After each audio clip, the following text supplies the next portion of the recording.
If you'd like to support the channel, or you want to help pay for our second solar-powered submarine, check out my book, Discarded Horse Feathers, available at all major online retailers. I've got a quick but useful video for you this week. We've got a thermometer reading low battery. Now these are all similarly designed in that the back simply pulls straight off to reveal the battery compartment.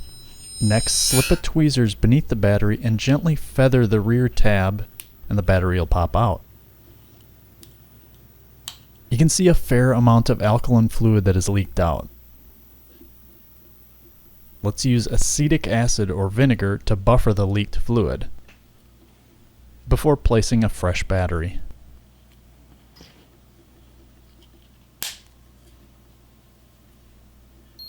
Of note, these batteries run about 25 cents, whereas a new thermometer would set you back around $8 US. Smells like vinegar. Thanks for watching, and I hope I see you again.